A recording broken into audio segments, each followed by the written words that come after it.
રિપીટેશનનો હવાલો આપ્યો કે ગોપાલ ઇટાલિયા જે પ્રશ્ન વિધાનસભામાં પૂછ્યો છે એવો પ્રશ્ન કોઈ અન્ય સભ્યએ વિધાનસભામાં પૂછ્યો છે, માટે ગોપાલ ઇટાલિયાનો સભ્ય સિલેક્ટ કરવામાં નહીં આવે.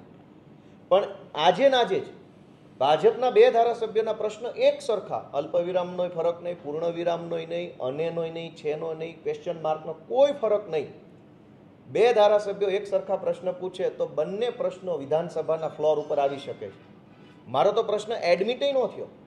તો હવે આ ખેલ જનતા જાણે, જનતા જુએ કે પ્રશ્ન પૂછવાની સત્તાનો ભયંકર દુરુપયોગ થઈ રહ્યો છે. પ્રશ્ન પૂછવાની ઓથોરિટીને ખોટી રીતે ઉપયોગ કરવામાં આવી રહ્યો છે, જેથી કરીને વિપક્ષના પ્રશ્નો દબાઈ જાય. બીજો પ્રશ્ન, આમાં સૌથી મહત્વનો મુદ્દો એ છે કે તમે જો તારાંકિત પ્રશ્નોની યાદી જોશો 8 તારીખની, તો તમને ખ્યાલ આવશે કે ભાજપના સભ્યોને વિધાનસભામાં પ્રશ્ન પૂછવાનું મનાય છે, કોઈ બોલવા દેતું નહીં. એમને તો ખાલી સહીઓ કરી દેવાની છે પ્રશ્નના કાગળ ઉપર.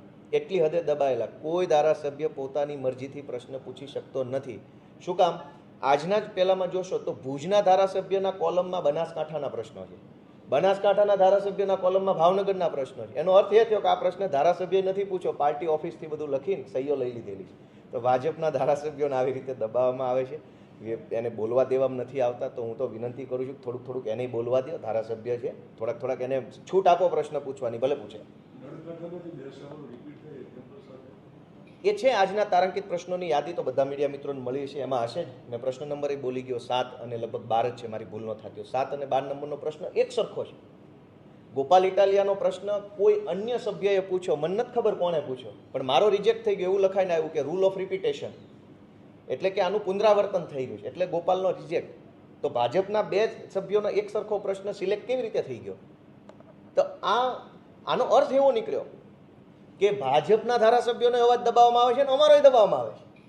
અમારા પૂછેલા પ્રશ્નો રિજેક્ટ થઈ જાય છે અને એને પૂછવાના નહીં, એના વતી કોઈ પણ XYZ લખીને કાગળિયામાં સહીઓ કરીને આપી જાય. તો બંને પાર્ટીના ધારાસભ્યોના પ્રશ્નોને દબાવવામાં આવે છે, આવો આનો અર્થ નીકળે. Thank you.